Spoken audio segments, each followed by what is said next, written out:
see myself now. Okay, that's fine.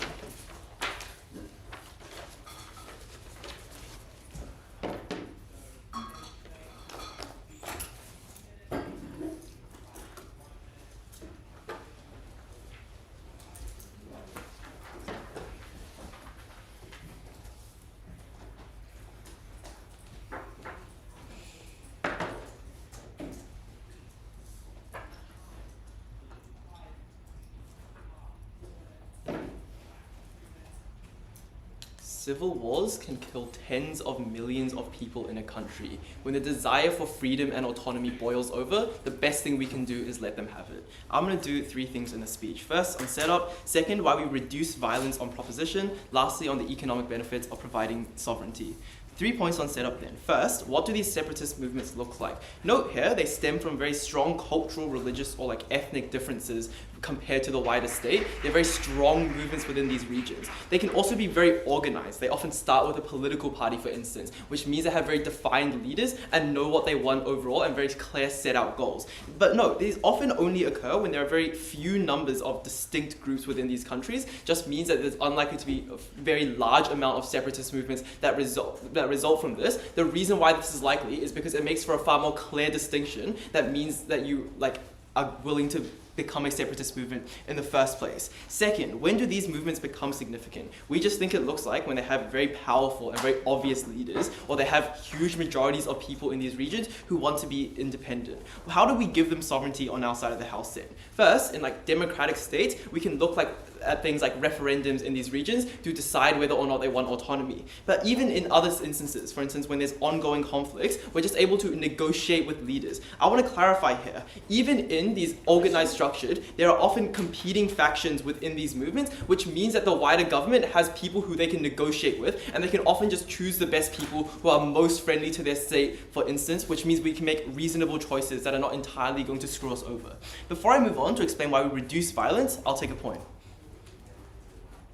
Okay, on violence then. Contextually, these groups are unlikely to die out for 3 reasons. First, they are just a different group of people compared to the wider state, right? They have fundamental religious or cultural differences, which means that it's very obvious to them that they are just completely separate people, which presents a very clear distinction that means that they're unlikely to die out. Secondly, refusing sovereignty is seen as a form of oppression, which means that people get angry when they see these things happen, when they don't get the sovereignty, and this type of anger can be passed down through generations. But lastly, they're established groups to represent their interests. This looks like the IRA in Ireland, or the Tigray Liberation Front in Ethiopia. They represent their interests in a very powerful way. But note here, they often have a lot of regional control, which means they can do things like control education. And this means a lot of young children are brought up with this dream of liberation. There are always going to be people out there who care about having sovereignty.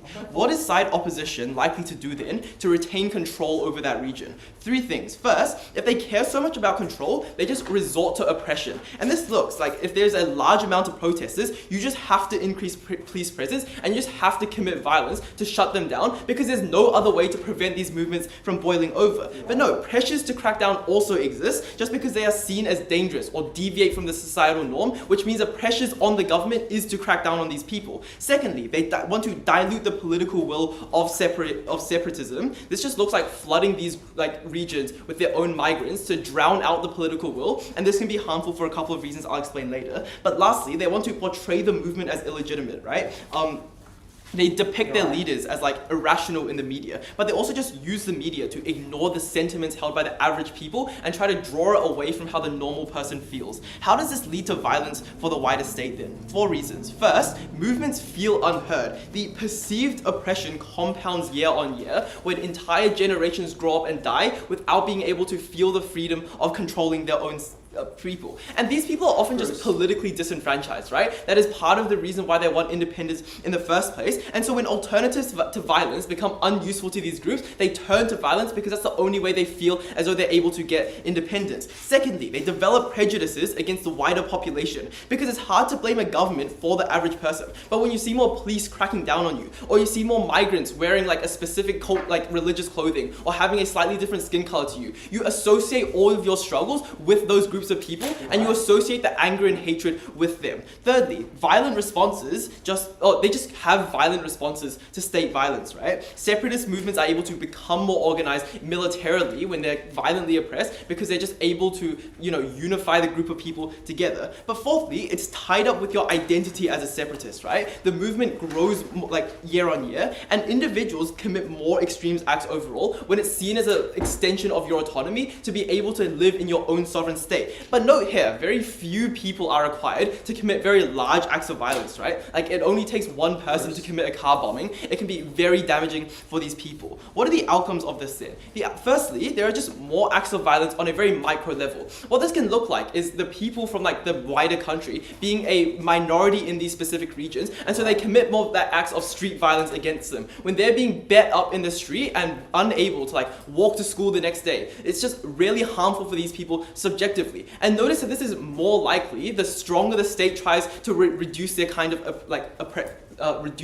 of desire for separation. It's far more prominent on that front, and that can be really harmful. Comparatively, when states are given sovereignty, states can just return regional minorities through these negotiations, and also the kind of anger that exists just dies down in the long term, which means people do not get this kind of violence committed against them. But secondly, there's just very large violent movements, right? This is why civil wars break out overall, and there's acts of terrorism. And these can be very harmful for a couple of reasons. Firstly, it makes the people in your state feel very unsafe here on a daily basis. When they're walking down the street and they don't know that if someone's going to commit an act of terrorism and blow up your city center, that can be very subjective. Even if the number of terrorist acts are very small, the media plays it up as very large, and so it plays on people's daily emotions that makes them far more scared. But secondly, on civil wars, it's just so much more unstable, and millions of people die. I think that's really clear. There's a couple of reasons why this is debate winning. Firstly, literally millions of people's lives are at stake, and when you as a state care about those people, you ought to try to keep them alive by reducing the violence committed against them. But secondly, they often just lose sovereignty anyways. So the kind of trade-off we're likely to make is very highly speculative. For instance, Slovenia just won a civil war against Yugoslavia and got independence anyways. We're happy to make this trade-off because the trade-off of violence is far more certain. Comparatively, the sort of vague benefits that you might get from trying to retain sovereignty, that was often very speculative and is unlikely to happen anyways. Before I explain economic benefits, I'll take it. Once these regions split, people have different ways on how to govern this region. When the country splits, doesn't that mean leads to the rise of factions? You lose your own ethnic groups, which leads to war, which is in the interest of no one? War is already happening in these regions. When we're allowing them to separate, we can negotiate with who gets in power, right? Because the wider state gets this influence when they're giving people sovereignty, which means we're able to minimize this. Lastly, then on economic benefits. Contextually, secessionist movements can be very harmful for the wider country in terms of the economics for two reasons. Firstly, movements are regionally powerful. They're incentivized to screw over the economy as a bargaining tool for independence. This looks like controlling the raw materials and preventing and refusing to export these materials out to the wider state, which can be very detrimental for their development and infrastructure. But secondly, international actors also get involved because you're seen as an oppressor. This is why you get sanctions against your government or military intervention from other states. This improves on our side of the house when firstly, the incentives to embargo you are now gone. Secondly, the international actors just step out because you're no longer seen as this bad actor. But thirdly, we can just choose the best governments, right? We have this opportunity when we're the one giving sovereignty. Comparatively, if they fight for sovereignty on their own, you never get that control. For all of those reasons, propose.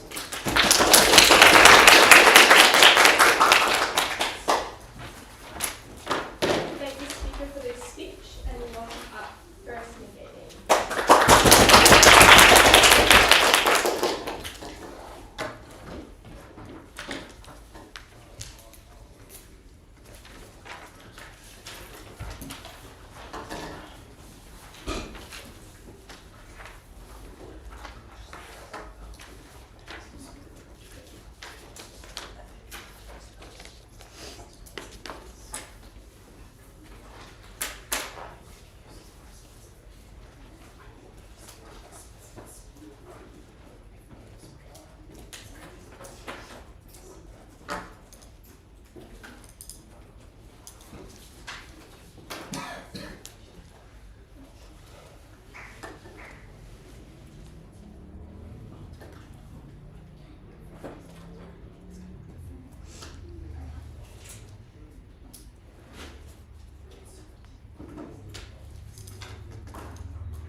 I implore the panel to look at history, look at India and Pakistan. Never in history has a breakaway, has a separation of states ever occurred smoothly, ever resulted in a good outcome. 3 things in this speech then. Firstly, some notes on setup. Secondly, some notes on instability. And lastly, a point about decreasing the physical power of the wider nation. On to setup then. Couple things here. Firstly, what kind of countries do we think this kind of separation is going to happen in? I think there's 2 worlds to consider here. Firstly, let's look at rich, developed countries. This looks like the UK, this looks like Canada. Note that because of these countries are already developed, they have particularly large GDPs. If one chunk of this region suddenly splits off, the loss of money, the loss of economic growth is particularly large. Secondly then, note that a lot of these regions that are more developed already have a particularly democratic structure already. This means 2 things. Firstly, it means that these countries have the incentive to get rid of the civil strife. They have the incentive to listen to the opinions and the needs of their wider population. They have the incentive to listen to the minorities within their country. And secondly, it tells you that the amount of instability that occurs in these countries is never going to be so bad to the point where a separation of state is needed. So note here that in this side, the scale of impacts we see from app are particularly small. Secondly then, where I think the debate largely lies because of importance is in post-colonial states in areas such as the global south. Note that for these governments, they often cannot afford a loss of legitimacy, they cannot afford a loss of economy, they cannot afford a loss of GDP. These countries are particularly weak as they are, and note that they are also particularly sensitive to conflict then. Next then, onto what is this breakaway likely to look like? Note that it cannot be smooth. Couple reasons why this is. Note that when you draw a line across a map, there is a huge economic interdependence across this border. These 2 regions rely on each other quite heavily, and when you separate them, negotiations, economic policy, stuff like that becomes very difficult. Secondly, this harms families, right? You're drawing a line across a map. You're separating ethnic regions. Think a line was drawn through Punjab, and people have been separated. This often hurts families a lot.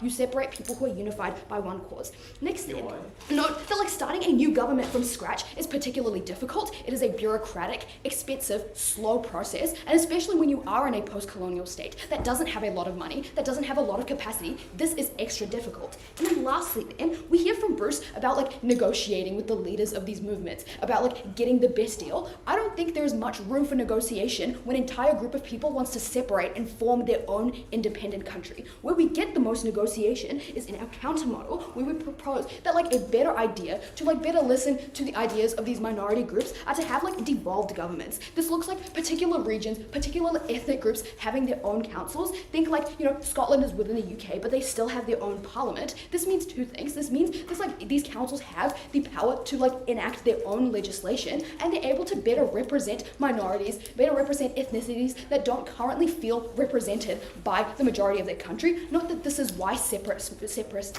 movements start. If we are able to solve this issue, this is particularly good. If we're able to make people feel heard, this is particularly good.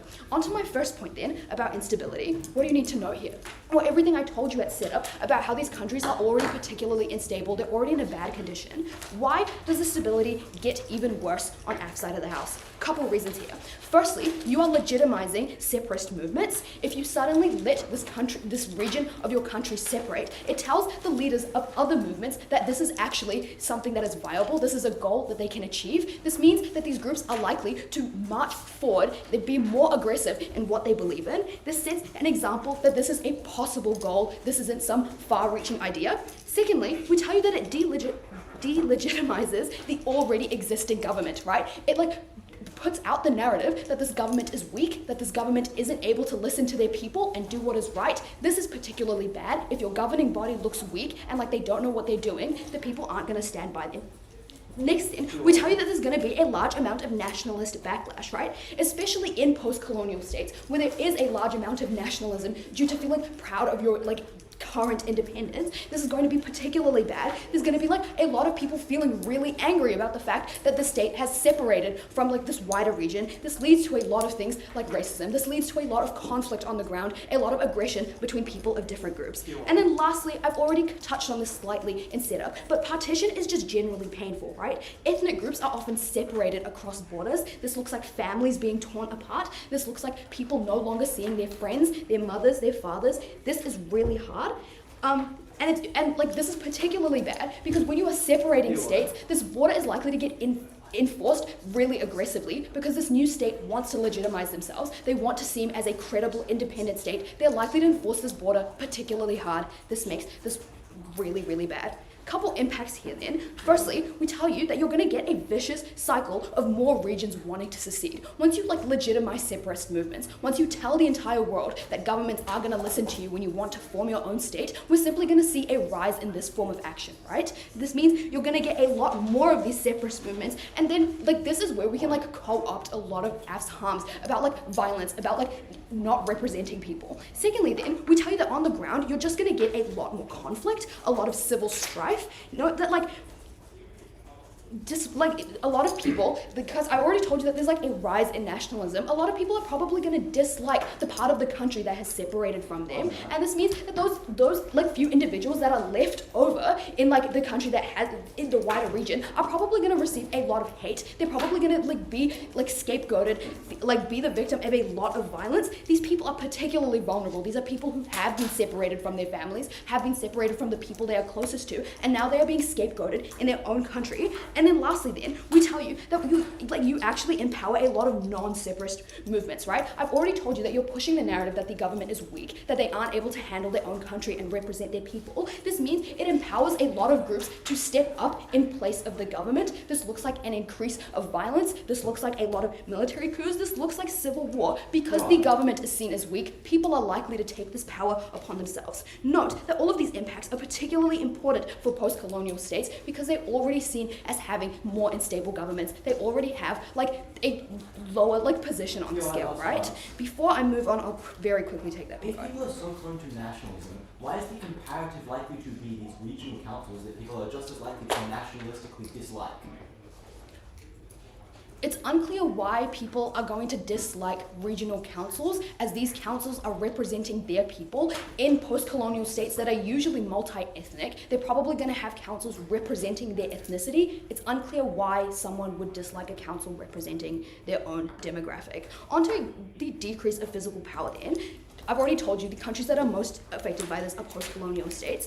What happens here? You're giving away three things, right? When you allow the separation to happen, you're giving away a resource-rich area, an area that's probably like geopolitically important, and you're giving away a portion of your population. This means a portion of your workforce is lost. Note that this loss is particularly bad because if this movement is trying to secede, they probably think they have enough of these resources to form their own country. So this like inherently means that you're likely to lose a lot of these things on a very large scale. What does this lead to? This leads to like a disproportionate like large loss of tax, a large loss of revenue, a large loss of people participating in the economy. This means a lot of people are probably going to be a lot poorer. This looks like a lot of unemployment. This looks like people not being able to afford food, resorting to things like petty crime, resorting to things like violence. Everything AF says about violence being bad, about crime being bad, is exacerbated on their side of the house. Proud to negate.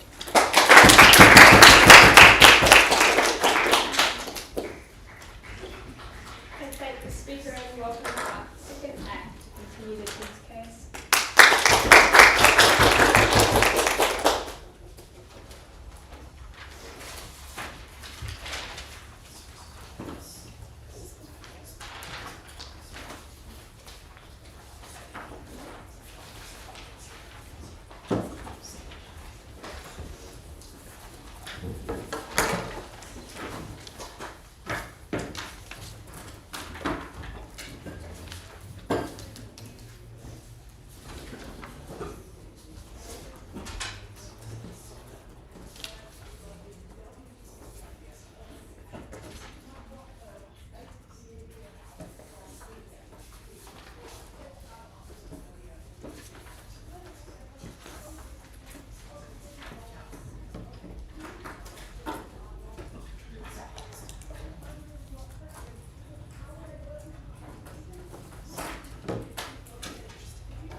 The point at which separatist movements are so prominent in your country is probably also the point at which you're unable to get local councils, you're unable to talk democratically to the governing body about getting a change, about representing your own people. Two things in my speech then. First I'll be responding, and then second just furthering our substantive case. First then, on this idea about economic growth, what they tell us is that the economic growth is really bad because you have a section of the GDP which fractions off.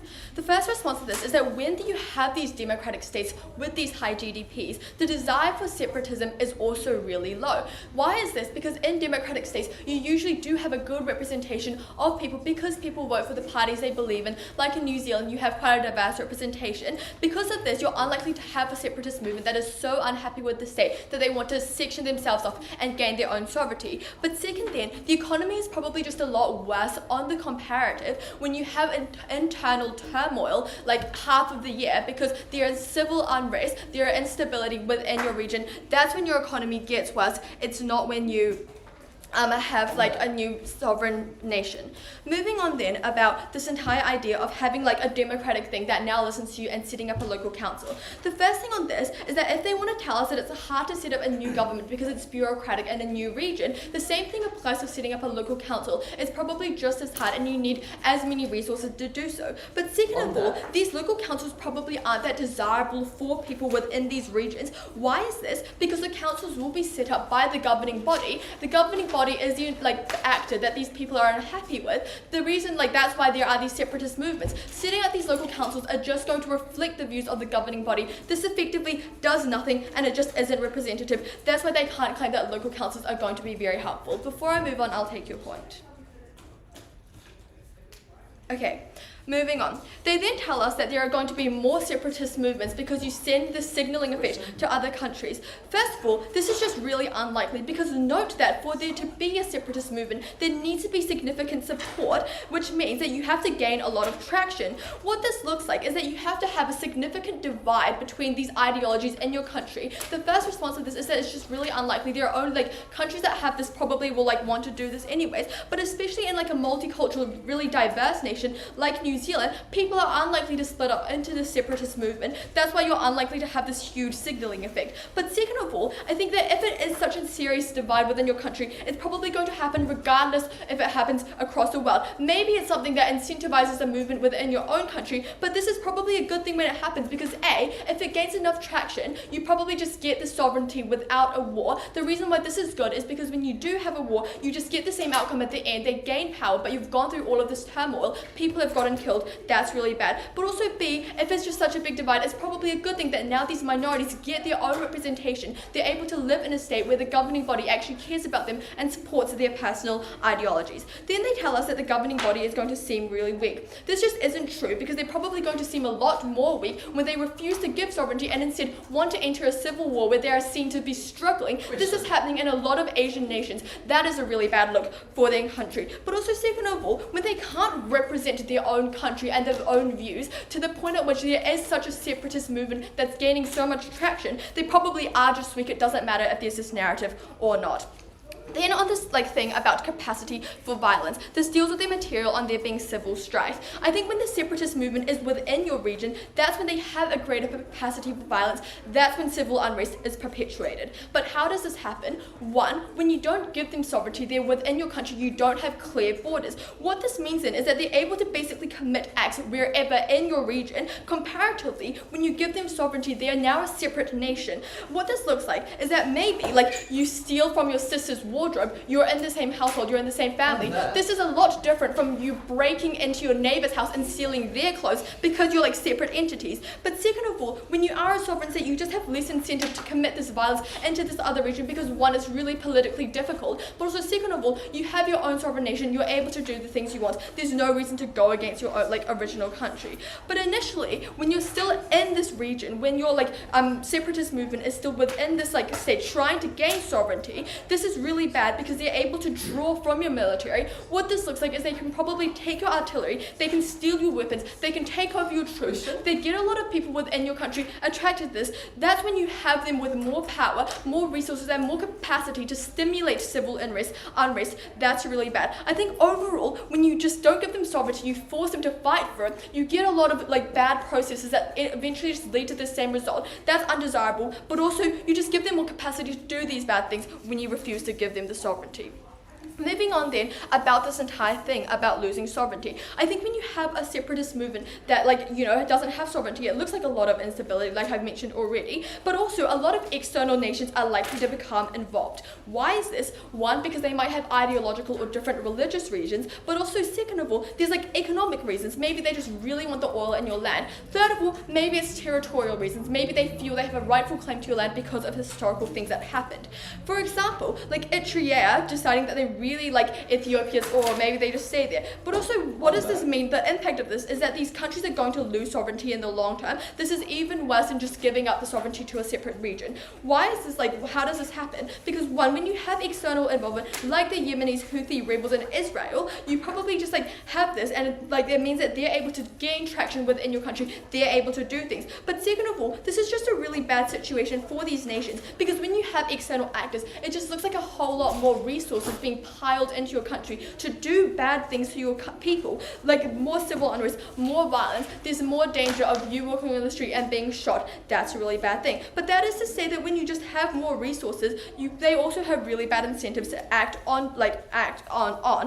One, they have their own interests. Looks like they might fight for religion and disregard the cultural significance of your land, or they might care so much about the oil on your land that they disregard all of the nation's ideologies, even if they're in a coalition with you. Second of all, they just aren't tied to a nation. What this means is that they have different views, they have different ideas, they disregard the beliefs of your nation. And note that this is very exclusive because they have no obligation to the people of your nation. They are an external power. They're basically able to do whatever they want. Looks like they care less about harming the civilians within this region. It's just a lot more violence. The reason why this doesn't happen when you give people sovereignty is you are able to, section them off. You're able to give them their sovereignty without having to go through this terrible process where so many people are harmed. At the point at which you have an external power just messing with your country, it probably means you're also able to fiddle with the politics in your country. Maybe they just want a lot of power or control of your state. That's a really bad thing, because when you do give these external powers a lot of sovereignty, it means that they're able to, gain influence. They might push down different ideologies in your country. There's just a lot more unrest.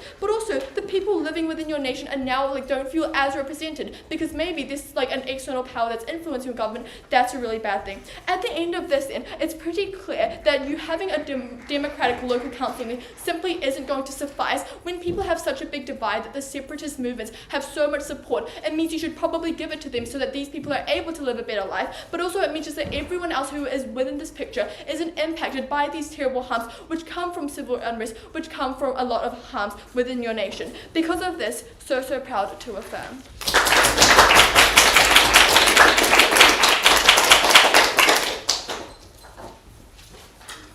I thank the speaker for his speech and invite up the next speaker.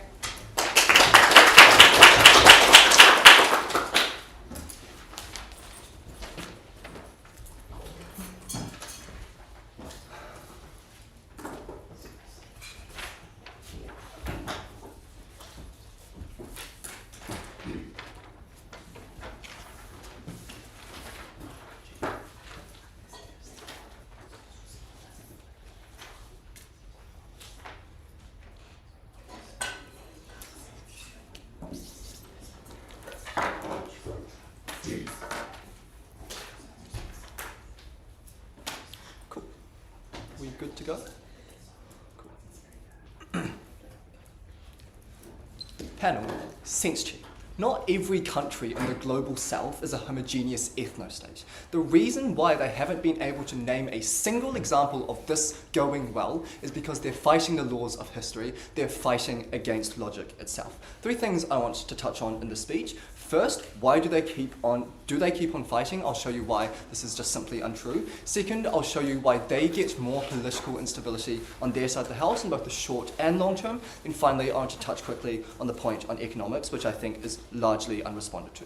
Cool. First, on this idea of do they keep on fighting? What they tell you that that discord and hatred is intrinsic because of these differing populations, perhaps in the clothes that they wear, the gods that they worship, and the language that they speak. I'll note that you don't need to have an independent sovereign state to have any of those things, insofar as Muslims can still worship insofar as Muslims still can abide to their religion in India, I'll say that they're running away from their burden. They don't need a complete sovereign state for them. I'll also note that there are dozens of stable multiracial democracies around the world. Clearly being multiracial and being diverse is not the problem here. But what do they say about the countermodel, about devolved governments? First, they tell us that it's also just as hard, it's really hard to set up, especially even when compared to like a brand new government on their side of the house. I'll just note that this most certainly is not true. Two things. First, in the size of the government itself, right? On their side of the house, to create a new government from scratch, you need to get new ministries, you need to get new bureaucrats. That's just not true on our side of the house. But then just on the scale of services you need to provide as a new up-and-coming government, that's an extra setup cost for them to contend with. On our side of the house, then, what you're more likely to see is a representative body. I think the cost of setting that up is not very high. But then why do they tell us that people don't care about these representative bodies? Why do they actually care? Because I think they're able to get proximate outcomes for the average person that actually impacts the life of the average person. I'll explain why that happens in actually just a bit. But what that means then is people indeed do support and try and engage with these local groups.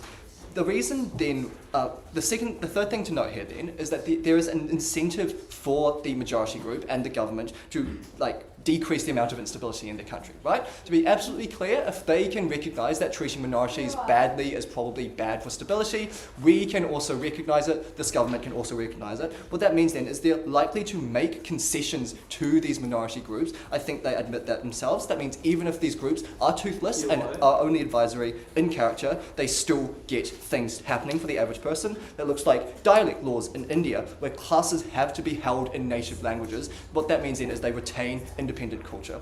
Finally, there are just other fourthly, there are just other ways for the national temperature to go down. That looks like things like apologies from the government or reckoning with their history. I think these are cheap, low-cost ways to keep the national discord as not vitriolic as possible. But then finally, even if you don't believe a word of this, I think the issue that they identify gets better over time, because the more time that a state spends together actually existing and being able to develop, that's more time spent at peace, that's more time seeing your ethnically different neighbours as just being neighbours in a fellow country. What that means then is the issue they identify about wanting to secede probably doesn't get that much worse over time. At the end of this then, don't let them get away with this assertion that conflict will keep on going. I'll note that's a major critical assumption in this point. I think if we knock that down or show that it's not as true, then we can start winning on this already. Before I move on, I'll take that. When you still pay taxes and see the police that represent their historical oppression, why is a devolved government enough? Because a devolved government can get police services run by your own ethnic group. Because your devolved government can get lessons in schools taught in your own language, because that, like I just said, they can do things that are proximate to the average person. Cool, moving on to domestic discord. This is the main push that we get today from AF. Keeping these people who don't want to be in your country will just blow up in your face a bit later. I'll note that this is already somewhat addressed in the previous clash. I've got 5 responses here. Note, I'll deliver an extension. First, we frame out what happens is we frame out the Western democracies here. I think we both agree on that. What that means then is in those countries, the separatist fervour is likely to subside over time, that they just don't matter in this debate. But then secondly, I'll note that they just assert to you that these groups are likely to be united. I'll note this absolutely isn't true, because there are many paths to liberation. The philosophy of liberation is complicated. For example, in Palestine, you have Islamists fighting for Palestinian liberation, communists, left-wingers, moderates. What that means then is they compete with each other. They don't get very much agreement. What actually happens is you get more political discord with all of these groups trying to one-up each other. But then thirdly, I think we implicitly flip this, right? When Mishti tells you all the way back at first with how we encourage less powerful separatists, we increase the popularity of less powerful separatist groups. Because you delegitimize the government, that means we can again co-opt all of their harms about why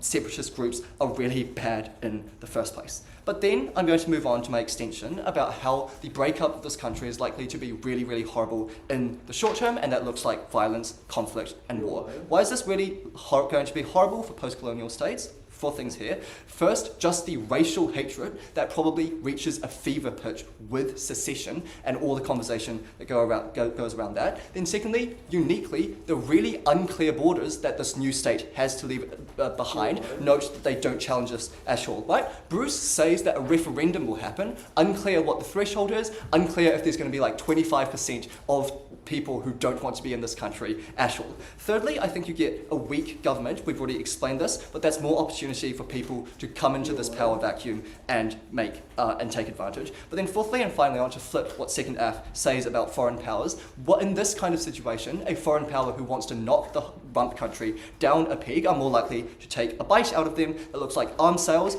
arming the newly formed country. That looks like more war in the long term. What that means then is these breakups are likely to devolve into armed and often interstate conflicts. That means more bullets flying, that means more bombs falling, more people dying. Any escalation of conflict, it leaves a permanent scar. But even if none of this is true, we need to note that the aftermath is not all hunky-dory, right? Bruce gives us the example of the IRA. There's the residual hate and violence in Northern Ireland that still kills people to this day. But then secondly, I think what we're likely to see is an intolerant ethno-state that tries to rid itself of impure elements. Note what happened with East and West Pakistan of people trying to stamp out another culture in the newly formed country. I think what actually happens there is an infinite regress of a new majority picking on a new minority. At the end of this then, no, absolutely not. They do not get any benefit to political stability. In fact, they get a huge short-term increase in instability, lots of bloodshed that devolves into war, and conflict, especially in the short term, for these post-colonial states is especially horrifying because it absolutely destroys the governments, it absolutely destroys any chance for them to develop as a nation. Finally, let me deal quickly with this idea of the economy. Aff wants to frame this out, but just note that these regions that secede are often resource rich. For example, all the diamond mines in northern Nigeria are often the more developed parts of the country that think they would do better without the rest of it. What that means then is it's simply not in the interests of the rump state to become the rump state in the first place. That means the citizens who are left behind are poorer. So then, for a more peaceful world, vote for Neg.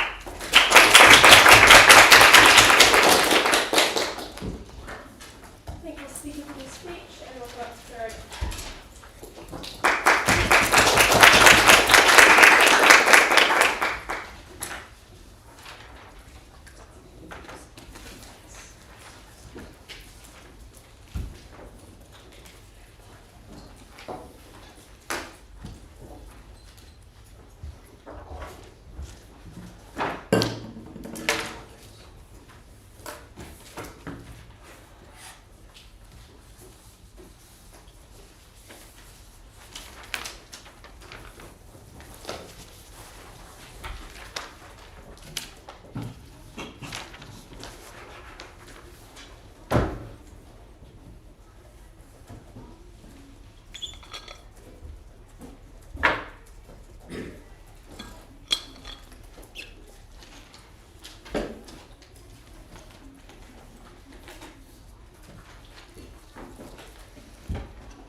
Look, I think the problem with side negating's case today is that it's very unclear why their comparative is the most likely thing in the debate today, and where exactly it differs from our side of the debate. 3 things in this speech today. Firstly on their comparative, secondly on violence, and third on the economy. So firstly on this comparative that they try to push to today. They try to tell you that they're going to get regional councils. I think it's very unclear at the point at which this kind of just is in tension with a lot of this stuff that they have to do with racism and nationalism, why this is very likely to be the case. I think that in a lot of countries where there is significant nationalism, significant racism, there's likely to be a large degree of pushback against the creation of these regional councils, but also just insofar as, like we told you in a POI, when you see that like you are still paying taxes to these nations, it is very likely you are still going to want to go further, and this just leads to more violence. When you see that you are being appeased, you can go further, you can get full autonomy. That just looks like the fact that in Catalonia you have some level of regional government, but they still want full sovereignty. I think that is a continuing secessionist movement despite the fact that there's a regional government. But also just Alan tries to tell you that they can allow for like independent police forces. I think that was like very unclear. And so far as Scotland does not have an independent police force, that is the kind of thing that they cannot stand for. I think that that is not the sort of thing that a regional government administers. I think that when they try to tell you that it's really, really easy to set up these regional governments, and then they try to tell you that they're going to be setting up a whole new police force, I think that that is very, very much in tension with itself. I think it's very unclear why this comparative is likely to be the most likely thing, when there are huge amounts of racism in this country, which means that people are just able to do things like push back against the government actively, like force them to like oppress this group, meaning that when people perceive that there is huge amounts of instability with the country, the natural thing to do is not to give into this instability, it is to go back and oppress that group, to hit back, to put police in that area. I think that that is the most likely comparative. That is what they have to stand for. They do not have the fiat to prove that they just get regional councils. I think that at the end of that then, it is very, very unclear why they have the like political capital to set up these things like regional capitals, regional councils. I think they have a necessarily large burden to prove that they want to get those things, that they are going to be effective in that sense. But like even if they do get these regional councils, we think that that is good for us because it means that they go further. That means that you have these like regional governments that are not enough. That means you're still paying taxes. That means you're probably still going to have a police force from the central government, and you're probably going to still consider yourself under control. When you still think you are being oppressed, you are likely to continue to be violent. The only way to stop that is to give them their sovereignty. So then, onto violence. What have we told you on violence? We've told you the fact that people feel unheard when they just simply aren't being given their sovereignty, and we give them their sovereignty. What have we heard, like, we told you a few other things there, but what do we hear broadly in response on in terms of violence? We heard, like, a few things from Mishti. We heard that it legitimizes movements. It's unclear why this is particularly bad, insofar as, like, you're just, like, making this movement its own nation. You no longer have an incentive to do violence when you've already given them what they want. You've already given them the sovereignty. There just isn't any reason for violence. I think that they try to tell you that there's huge amounts of racism and nationalism. I think it's just worse on their side when there are these regional councils, when there are these active methods for the police force to go in and crack down upon these oppressive methods. Like, yeah, I think that just gets a lot worse on their side. But also just like on our side, you just don't have as much ability to be nationalistic, to be oppressive, because this is just a whole new nation. You have no longer any control over them. I think when your police force is no longer in that nation, that just means that your capacity to be oppressive is a lot lower. They also try to tell you that it delegitimizes your government. I think that is untrue insofar as the fact that you are like necessarily trying to control and oppress a secessionist movement on their side means that you are much less legitimate when you're unable to control your own territory. But also I think it makes you look very legitimate on an international stage when you are giving people what they want, when you are giving people their sovereignty. I think that is a very good thing for legitimacy internationally. I think that as we told you at Bruce, when you're like no longer getting sanctioned because you like are doing what people want inside these regions, that probably just looks really good for you on an international scale. But also I think we told you at Sarissa already why it's unlikely that you're going to get significantly more secessionist movements, and even if you do get more secessionist movements, I think it's like not that much of a harm, because you just like get these secessionist movements without huge amounts of bloodshed, because you can have things like referendums without like any of the harms. I think that probably just isn't too much of a harm. What else did they try to tell you under violence? They tried to tell you that you don't need a whole new state. You don't need like a whole new state within India to go and practice your Muslim, like be Muslim at Allen. I think it's like insofar as Modi is really like harmful towards Muslim people within India, that is a really harmful example for them to bring up. I think that Modi kind of just does hate Muslim people and is like rolling back a lot of their rights. I think that is a harmful example for them to bring up. I think that insofar as we get a secessionist state for these people maybe, I think that is beneficial for them because they can then no longer have to be violent and no longer have to be oppressed. I think that is a very good thing. They also just try to tell us this thing about borders and this thing about people who are going to get left behind by these arbitrary borders. I think that at the point at which you're getting greater negotiation, when you can talk to these movements, as they tell you at Allen, these movements are not that unified, although they do have like some levels of organization, like the IRA is just an organization as a whole. They have different factions within that movement, which means that you can still negotiate with them. They told you that it's unclear why you can negotiate with them, but I think that when you're willing to give them what they want in sovereignty, they're going to be much more receptive to other claims in terms of economics, in terms of governance within that. I think that just means that they've fought for generations, and when you're finally offering them what they have wanted, they're going to be very receptive to negotiations. I think that means that is very good. I think that also just means that when you have citizens trapped inside this new secessionist state who want to come back, you probably are just going to be able to pull them out. You're probably going to allow that to do it. Conversely, as we told you at Bruce and didn't get a response, when you're like wanting to put down that secessionist movement on their side, you're likely to flood the region. You're likely to want to keep people in that area so that you can dilute the political will of these separatist movements. I think that is really bad insofar as you probably just get more microaggressions on their levels insofar as you're living in these communities where people just hate you and think that you are a representative of the government that is oppressing them. I think that at the end of that, it's very clear that violence gets much, much worse when we cannot pull these people out of those regions. So then they also just try to tell you that like you get outcomes. Like I think I've already dealt with a lot of this stuff on the regional councils there. They also told us like that competing groups is really bad within these things. But I've already told you why competing groups is actually good, because it means you can negotiate more with them. So I think that at the end of this point, it's very unclear why you are going to get more violence when we simply give them what they want. There is no need for these groups to continue to be violent when they have already received their sovereignty, when there is no need further. I'll take a POI and then I'll move on to the economy. First responsibility of a government is to protect its territorial integrity. How strong do you look when you're giving big chunks of your country away? I don't think that I don't think you need to look strong. I think that what looks much less strong is when you have a 40-year long thing, when you have decades of fighting with the IRA, when you have car bombs in your streets. That looks much worse for you than just giving in and negotiating with these groups so that you can get positive outcomes for you, so that you can stop violence. Violence looks necessarily bad. It makes you look like you have a lack of control. It makes you look like you have stability. Violence is always going to be the worst thing for your reputation. So then, onto the economy. What do they try to tell us here? They try to tell us two things. Firstly, the fact that it's going to be significant cost to build up the government. I think insofar as you probably believe that there already exist groups such as the Tigray Liberation Front, such as the IRA, they probably have this ability to do these things. They probably, within them, we don't really care about that because they can probably just do that. That doesn't affect the people who are still within the wider nation. It doesn't really matter. But also they've tried to tell you then that the developed parts are going to be the ones leaving. I think that insofar as these are likely to be the people who are the least disenfranchised, they're likely to be the ones who are least likely to leave. I think that what it more looks like is the people who are on the outskirts of society, who are disenfranchised. That is the people who we see leaving. That is the people who break off. It is very unclear why it's the developed parts of a country that are going to leave when they literally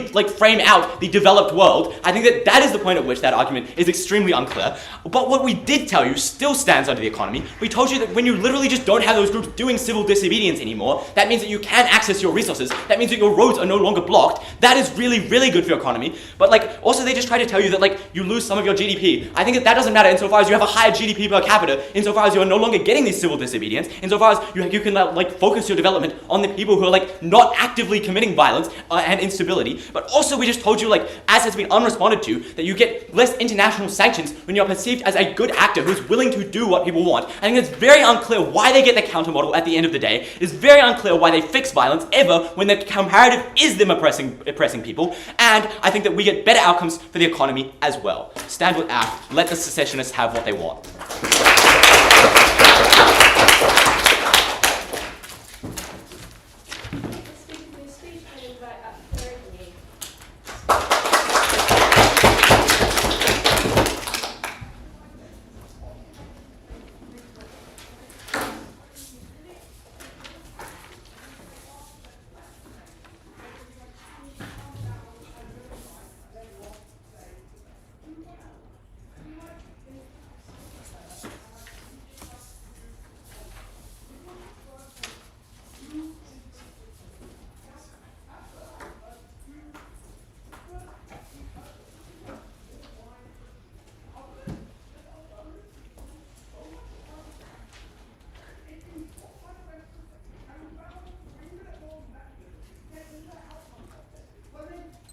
The mistake that they make is that having a good, stable economy is the most important thing if you want stability. Because if you lose economics, that's where the harms come in, that's where instability sets in, that's where all the harms occur that they propagate.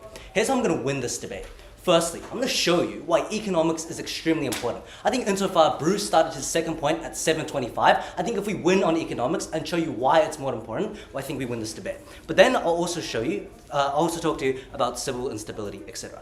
Firstly then on economy, and I want to weigh to you why this is the most highest thing. Because obviously it is the most certain impact, you're obviously guaranteed economic impact on our side of the house, but secondly, you target the most vulnerable people insofar as when you give up your tax revenues, it goes to the most vulnerable, the most vulnerable people do not get that tax revenue.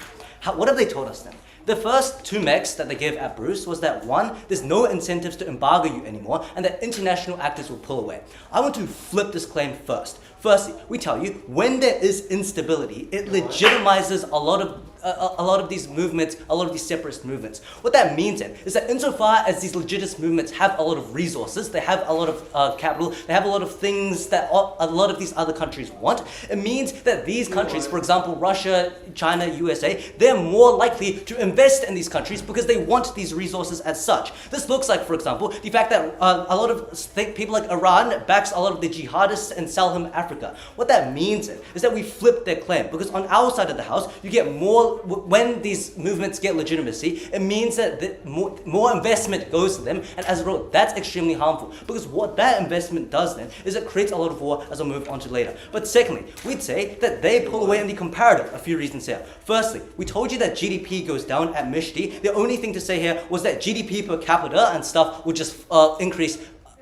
But this is extremely untrue for two reasons. Firstly, we'd say that as international actors can now leverage you because you literally lost an entire chunk of your land. That is where they have leverage. That is where they can put things in tariffs. That is where they have the economic power to be able to control you. And that means that when you lose your land, that's extremely crucial because that means GDP falls. And I want to impact this heavily because what we told you at Mishti is that this leads to recessions, this leads to increased instability, which they want to weigh against, and this leads to things like increased crime. It means that people have less money, it means there's less tax revenue. But we'd also say that secondly, these countries are not able to export anything because obviously they do not have as much, they do not produce as many goods and services, which means that as a result, GDP decreases, GDP per capita decreases on their side of the house, insofar as you get more stability and you have less things to trade. But even if you don't believe all of that, we gave you a few additional reasons that have still gone unengaged with. The first thing we told you is that obviously there is this leverage unengaged with. Secondly, we told you that obviously a lot of your population probably decreases, and these are resource-rich areas, which means there's going to be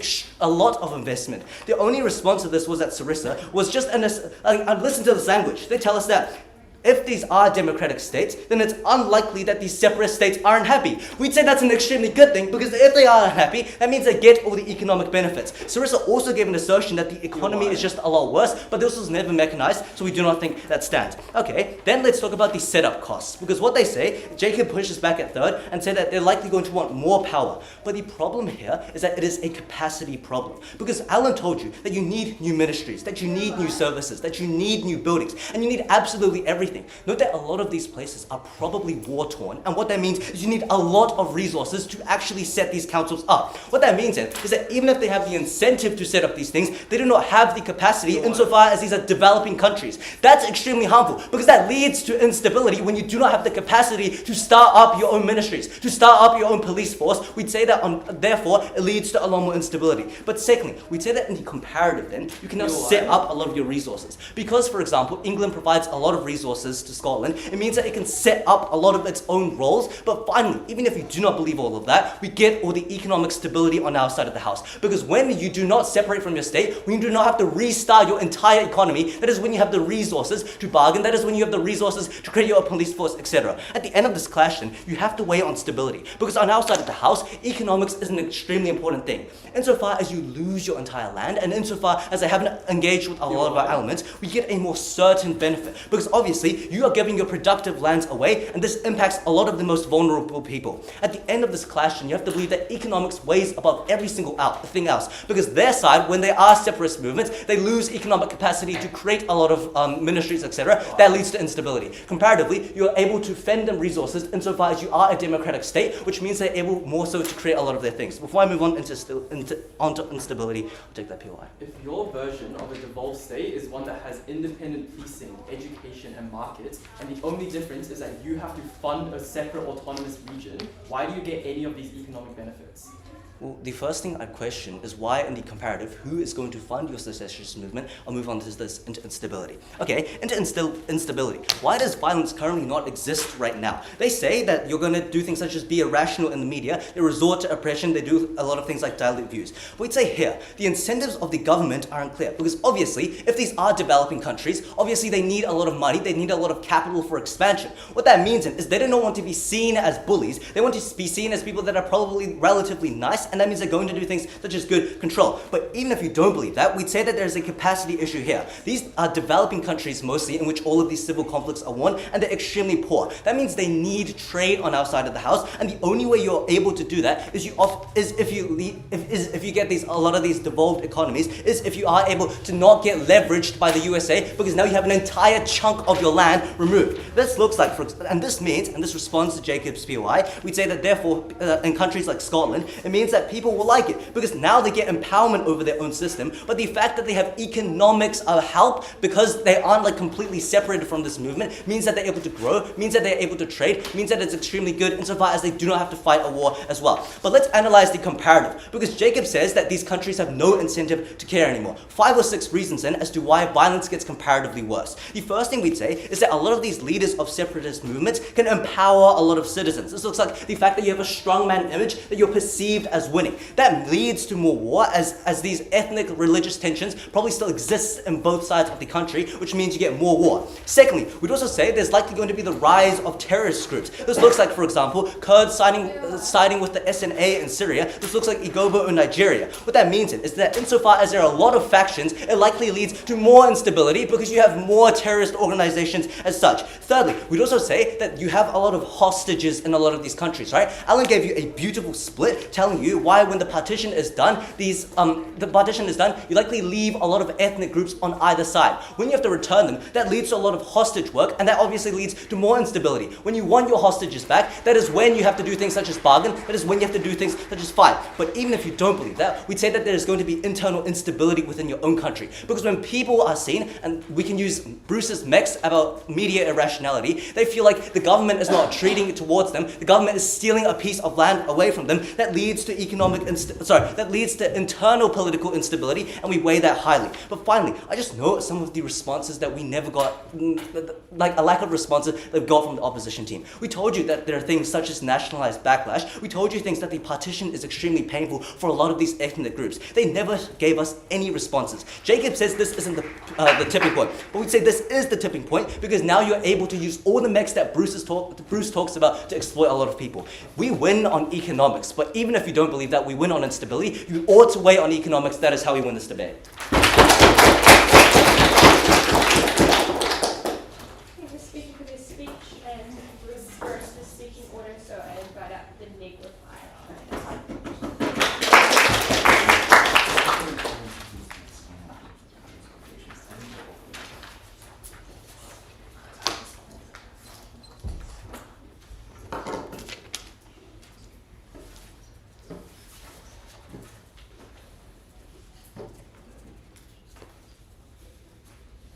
Cool, we good? Be clear, this motion is about the interests of the rump state that is left behind. So be clear about this again. Throwing away part of your country will never benefit what's left. I'll talk about 3 things in this speech. First, I want to touch on the push on economics. Second, can we stop people from wanting to secede? And finally, this discussion on violence and instability. First, on economics, I think we give you a push at Mishti about why throwing away productive areas of a country probably isn't the best thing for the citizens who remain. The response we got was a single glib line about, oh well, we increased GDP per capita. What we told you then is these minority-heavy areas are likely to be resource-rich nations because they think they can sustain themselves into the future. We told you that larger states have more leverage on the international market and can negotiate better deals for themselves. We told you that a lack of barriers makes business more likely and more profitable. We told you that to throw away millions of productive workers and hectares of productive land is not going to help the state that it leaves behind, and be clear that that's what the motion is about. So as the rump state that's left behind then, weigh this uncertainty. Don't take AF's snake oil. Don't cross your fingers and hope that, oh yay, the economy will work out after we gut it off its most productive industries. Don't take the lie of secession. Second then, can we stop people from wanting independence? They say a few things here. First, they tell us that there are ethnic and cultural clashes. Second, they tell us that there are religious differences. At the top of this, the burden they needed to fulfill was why most of the time people need a new state to actually get those things. The fact, I think, that in India you can still wear a hijab is good enough to address those two things. But then thirdly, what's left? The assertion that people just want to have freedom. And I'll note here what our burden here was today.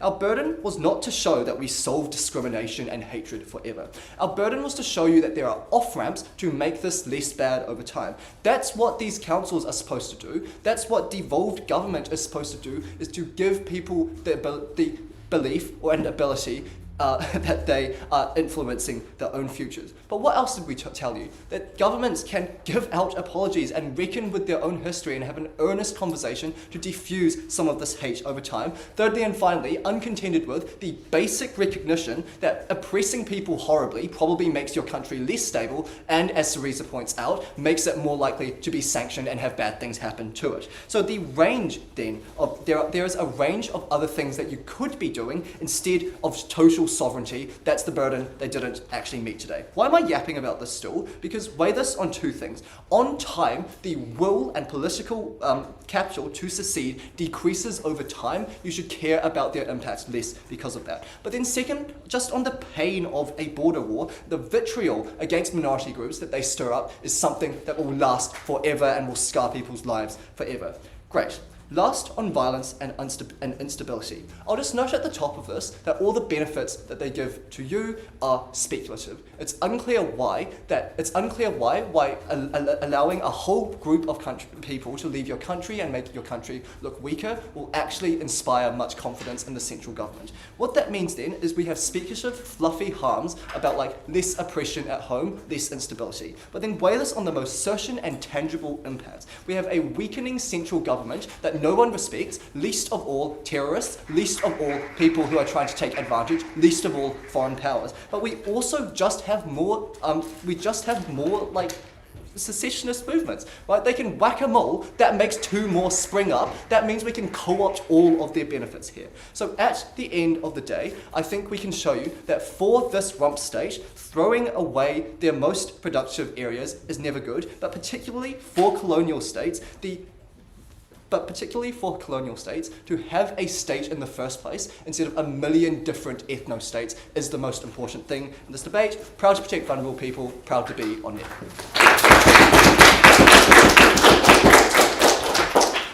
Take the speaker and open up the act.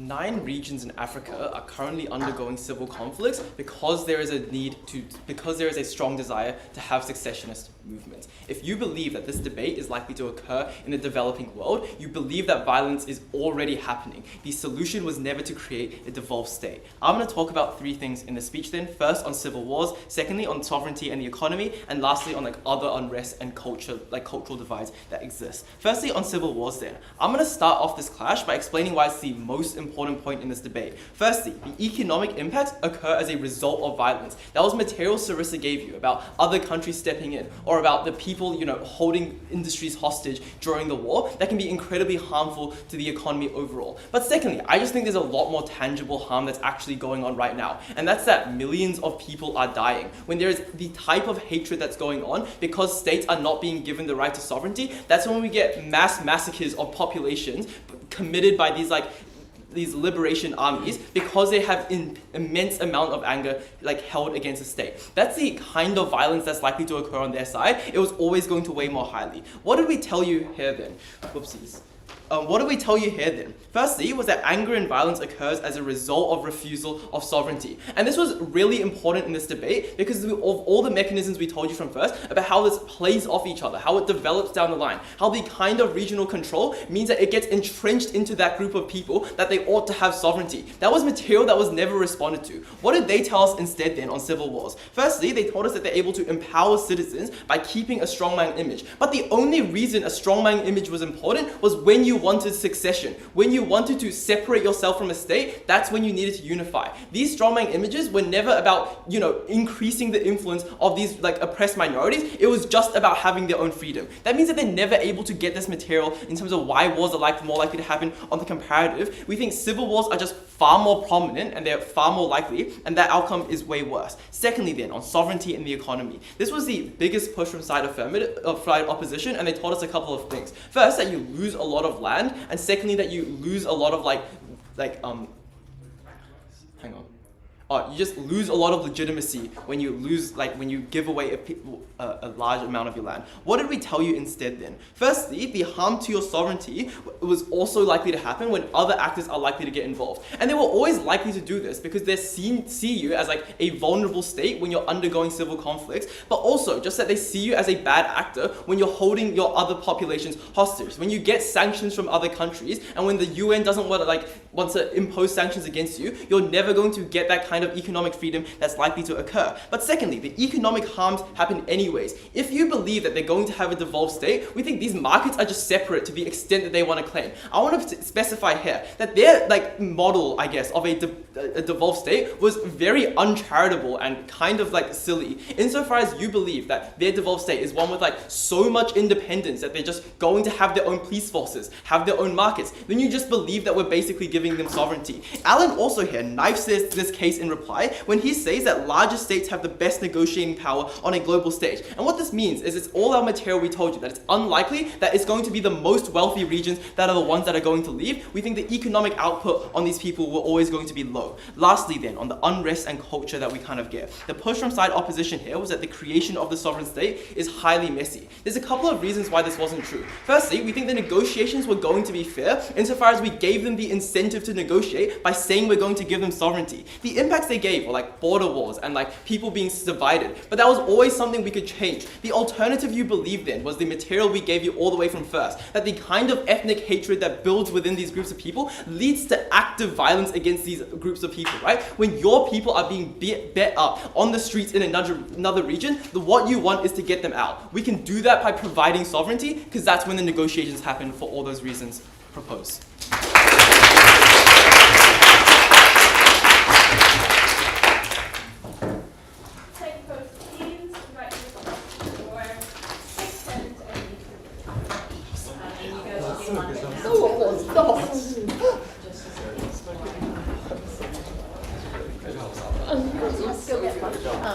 They've got the sushi out now, so go